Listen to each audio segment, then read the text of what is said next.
નમસ્કાર સાથીઓ, જય કિસાન. હું રાજુ કરપડા. આવતી તારીખ એટલે કે 19/3/2026 સવારે 10 કલાકે તુલસીશ્યામ એટલે ગીર સોમનાથ જિલ્લાના તુલસીશ્યામ ભગવાનના દર્શન કરીને ખેડૂત સંકલ્પ યાત્રાની શરૂઆત થઈ રહી છે.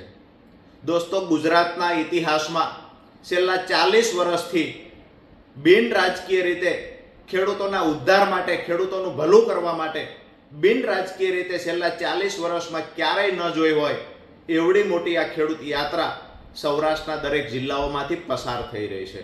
ખાસ કરીને યાત્રાનો જે ઉદ્દેશ છે કે ખેડૂતોને કેવી રીતે સમૃદ્ધ બનાવી શકાય, કેવી રીતે ખેડૂતોનું મજબૂત સંગઠન બનાવી અને જ્યારે રાજકીય પાર્ટીઓ ખેડૂતનો માત્ર વોટ બેંક તરીકે ઉપયોગ કરી રહી છે, એ રાજકીય પાર્ટીઓને ખેડૂતોની તાકાતના દર્શન કેવી રીતે કરાવી શકાય, જેના માટે મજબૂત ખેડૂત સંગઠન બનાવવું, ત્યારબાદ દરેક ખેતર સુધી સિંચાઈનું પાણી પહોંચાડવા માટે આવનાર દિવસોમાં શું કરી શકાય, ખાસ કરીને ખેડૂતોને પૂરતા પાકના ભાવ મળે, ખેડૂત દેવામાંથી બહાર કેવી રીતે નીકળી શકે, આ તમામ મુદ્દાઓને લઈ અને સૌરાષ્ટ્રના તમામ જિલ્લાઓમાં ચર્ચા કરવામાં આવશે.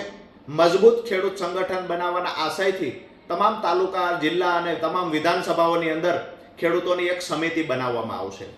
મહત્વની વાત એ છે કે લાંબા સમયથી ખેડૂતો માટે તમામ રાજકીય પાર્ટીઓ વાતો કરે છે, પરંતુ ક્યાંક ને ક્યાંક ખેડૂતોનો માત્ર વોટ બેંક તરીકે ઉપયોગ થયો હોય આવું દેખાય છે.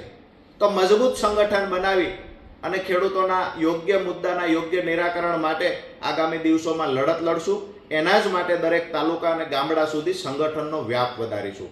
ખાસ કરીને યાત્રાનો જે રૂટ છે તો એમાં તુલસીશ્યામથી 19/3/2026 સવારે 10 કલાકે પ્રસ્થાન થશે. ત્યારબાદ રાત્રે સાવરકુંડલા ખેડૂત સભાનું આયોજન કરવામાં આવશે. એ જ દિવસે એટલે કે 19/3/2026 સાવરકુંડલામાં ખેડૂત સભા યોજાશે. ત્યારબાદ 20/3/2026 સાંજે 5 કલાકે અમરેલી સિનિયર સિટીઝન પાર્કના ગ્રાઉન્ડમાં ખેડૂત સભા યોજાશે, જેમાં ખૂબ મોટી સંખ્યામાં ખેડૂત અને ખેત મજૂરો ઉપસ્થિત રહેશે. એ જ દિવસે એટલે કે 20/3/2026 સાંજે 8 કલાકે ધારી ખાતે ખેડૂત સભાનું આયોજન કરવામાં આવ્યું છે. એમાં પણ ધારી બગસરા આસપાસના મોટી સંખ્યામાં ખેડૂતો સભામાં ઉપસ્થિત રહેશે. ત્યાર પછી તારીખ 21/3/2026 સાંજે એટલે કે બપોરના 3 કલાકે ખૂબ મોટી સંખ્યામાં ખેડૂત અને ખેત મજૂરો ઉપસ્થિત રહેશે અને વિસાવદર ખાતે સાયોના હોટલની બાજુમાં ખેડૂત સભાનું આયોજન કરવામાં આવશે. ત્યાર પછી તારીખ 22/3/2026 રોજ સાંજે 5 કલાકે માળિયા હાટીના ખાતે દરબાર સમાજ સમૂહ લગ્નના ગ્રાઉન્ડમાં ખેડૂત સભા યોજાશે અને સાંજે એ જ દિવસે એટલે કે 22/3/26 સાંજે 8 કલાકે કેશોદ ખાતે ખેડૂત સભા યોજાશે. ત્યારબાદ યાત્રા જામનગર તરફ પ્રયાણ કરશે, જેમાં 23/3/2026 સાંજે 5 કલાકે ધ્રોલમાં ખેડૂત સભા યોજાશે અને સાંજે 8 કલાકે મોરબી જિલ્લાના ટંકારા વિધાનસભામાં ખેડૂત સભાનું આયોજન થશે. ત્યાર પછી રાજકોટ જિલ્લામાં તારીખ 24/3/2026 રાજકોટ જિલ્લાના જસદણ ખાતે બપોરે 12 કલાકે ખેડૂત સભા યોજાશે, જેમાં ખેડૂત અને ખેત મજૂરો મોટી સંખ્યામાં ઉપસ્થિત રહેશે. અને એ જ દિવસે એટલે કે 24/3/2026 સાંજે 5 કલાકે સુરેન્દ્રનગર જિલ્લાના સુદામડા ખાતે ઐતિહાસિક ખેડૂત સભા યોજાશે, જ્યાં ખેડૂતોનો આ આખી યાત્રાનું સમાપન કરવામાં આવશે. યાત્રાના તમામ મુદ્દાઓ, તમામ જિલ્લાના તમામ તાલુકાઓના પ્રશ્નનું એક ડાયરી તૈયાર કરવામાં આવશે.